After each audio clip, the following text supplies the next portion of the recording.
Doktor selesa tak dengan kerajaan PN yang baru ni? Terima kasih. Itu merupakan satu soalan yang baik. Pertamanya bukan soal selesa ataupun tidak selesa.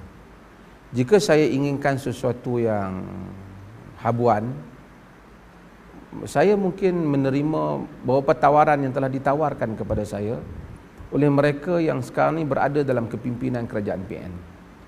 Sebelum kabinet dibentuk, banyak sesi perjumpaan mereka dengan saya juga. Saya terus terang beritahu.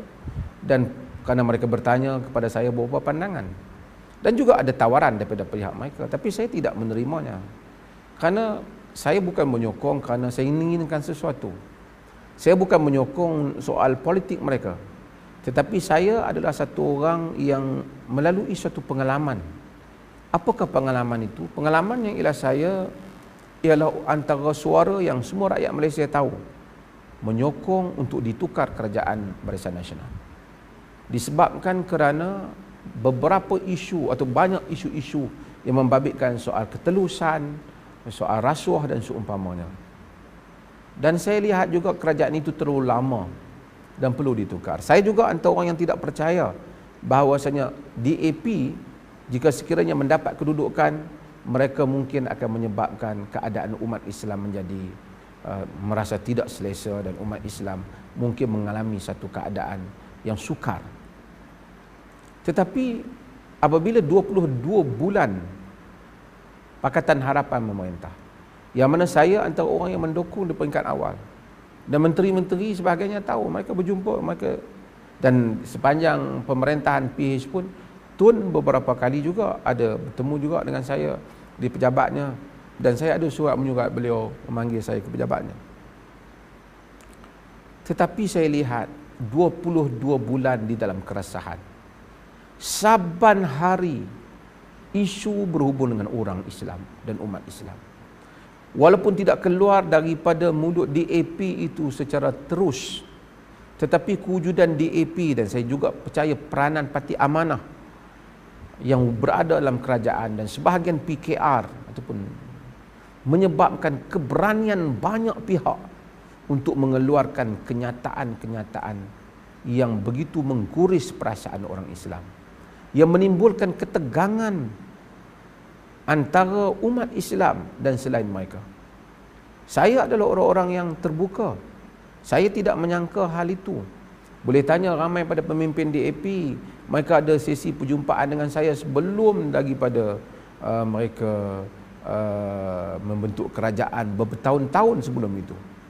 Saya pernah dijemput untuk berucap semasa mesyuarat agung mereka. Saya masih ingat pada tahun 2009. Kemudian masa itu saya berada di Wales, dihubungi. Dan saya juga pernah balik dan berjumpa dengan ahli-ahli parlimen muda DAP di Pulau Pinang. Saya juga pernah orang yang pernah membenarkan tokoh DAP untuk berucap di dalam masjid di Perlis ini dalam bulan Ramadan. Forum bersama dengan saya. Bertemu, mereka datang ke pejabat saya. Saya ada hubungan yang baik. Sebelum itu, ketika saya di IQ Mengkuang, pemimpin DAP buka puasa bulan-bulan Ramadan bersama dengan saya. Dan mereka ada sesi kadang-kadang makan pagi di rumah saya. Ada malam-malam Ramadan, pimpinan DAP datang ke rumah saya.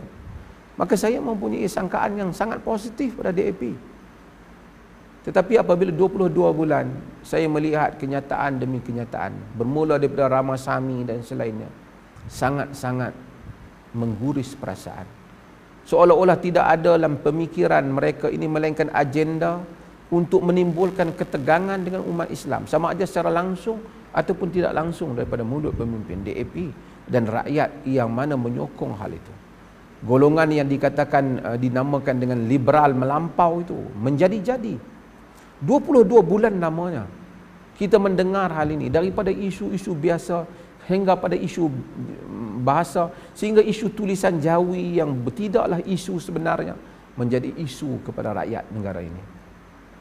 Ketika itu saya merasakan apabila saya membaca Al-Quran, khususnya apabila datang bulan Ramadan, kita banyak bukan Ramadan ini, yang sebelum-sebelum ini Juga mereka yang solat malam, sesiapa yang melakukannya mereka akan tahu. Apabila kita melalui ayat Quran, kita rasa keadaan ini tak dapat lagi kita terima. Qad badatil baghdha min afwahihim wa ma tukhfi suduruhum akbar, kata Allah dalam surah Al-Imran apabila menceritakan jangan mengambil orang-orang yang membenci agama sebagai penolong kita. Qad badatil baghdha min afwahihim, telah zahir kebencian daripada mulut mereka.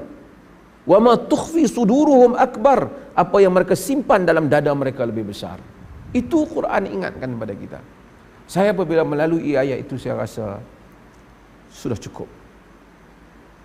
Kerana sedangkan saya peringkat awal memberi peringatan yang very soft reminder kepada mereka supaya jangan ditimbulkan ketegangan. Tapi keadaan tak berlain. Setiap hari isu-isu bukanlah besar, bukanlah Zakir Naik itu keseluruhan isu, itu salah satu isu saja. Tapi isu Zakir Naik pun tak dapat diselesaikan. Setiap hari mereka buat kenyataan. Semua mereka bergabung untuk bercakap tentang Zakir Naik. Apabila sampai LTTE, bergabung pula mereka membela LTTE. Tapi saya lihat, walaupun apa kelemahan yang ada pada hari ini, bukan saya menyokong semua hal, tetapi 2-3 bulan ini, saya tak tahu berapa lama dah PN ini, keadaan itu tidak ada. Kalau kita tengok di media sosial, penghinaan-penghinaan itu sudah, isu-isu penghina orang Islam, memperlekehkan agama, nampaknya reda. Menunjukkan sebelum ini ada pihak yang menyebabkan orang-orang yang mengutuk agama itu berani. Dan apabila pihak itu sudah tidak ada di dalam pemerintahan, keberanian mereka itu sudah hilang. Saya percaya mungkin mereka bersandar pada DAP ataupun DAP itu sendiri yang berani-berani ini. Juga mungkin mereka berani kerana adanya amanah yang mungkin akan membela mereka dengan nas-nas agama apabila ada orang yang memperkatakan sesuatu tentang agama, sesuatu yang tidak selesa bagi orang Islam dalam beberapa isu yang kita lihat. Jadi hal ini terhenti. Dan apabila saya melihat hal itu, saya merasakan bukan soal selesa, saya rasakan saya syukur di sudut itu. Dan saya rasa ramai orang Islam juga syukur hal itu. Kita tak banyak, kita bukan membenci. Ada orang kata, adakah saya membenci dengan mengkritik DAP, saya membenci Cina? Saya tak membenci Cina. Kenapa saya nak benci Cina? Saya baik dengan ramai kawan-kawan Cina. Nak benci Cina apa? Ibu saya sendiri darah Cina. Separuh dari saya Cina. Saya tak membenci Cina. Kalau takkan saya membenci separuh. Saya hanya memperkatakan golongan yang menentang ataupun golongan yang menimbulkan kegusaran kepada umat Islam. Ketika zaman-zaman yang lepas, iaitu ketika zaman BN dan juga sebelum zaman BN, ada isu gereja, isu saya antara yang tampil untuk mempertahankan bukan Islam, supaya mereka tidak dihina, supaya mereka tidak diperkotak-katikkan. Dan mereka boleh membaca artikel-artikel saya menulisnya bukan ketika zaman yang mana ada risiko. Saya tetap mempertahankan hak bukan Muslim. Tapi apabila saya mengkritik tindakan beberapa orang bukan Muslim, ini menunjukkan ekstremis agama. Ini double standard. Sebab itu saya rasa bukan soal selesa ataupun tidak selesa. Soalnya pertama, kerajaan ini baru. Kita nak hantam dia pun, dia baru beberapa bulan. Dan kita telah melalui satu pengalaman, kita jatuhkan naik itu, yang naik kita harap dia janji, kan, kata orang harapkan pegar makan padi, kan, jadi bukan harapkan burung pegar tu dia yang makan padi, harapkan orang yang kita nak harap, akhirnya mereka tak boleh diharapkan. Maka sebab itu inilah soal yang berlaku. Maka saya mengambil masa untuk melihat kepada, kalau kerajaan PN ini mengulangi isu-isu yang rasuah, yang jelas dan seumpamanya, saya akan memperkatakannya. Ini ada beberapa isu masih lagi bersekitaran antara mereka itu. Jadi saya diamkan. Kerana orang politik ini, kata Sayyidina Ali pada Khawarij, kalimatul haq urida bihal batil. Kalimah yang benar dengan maksud yang batil. Mereka cakap, mana seorang mufti apabila ada pengkhianatan politik. Tapi masa zaman mereka merintah, saya cakap, kata Khalid Samad, kalau nak cakap politik, sila masuk politik. Itu kerajaan. Begitulah orang politik. Sebab itu maka kita mesti konsisten. Fastaqim kama umirt. Berdiri tetap seperti mana kamu diperintahkan. Apabila sampai masanya, kita akan bercakap dengan perkara yang perlu untuk kita bercakap, insya-Allah.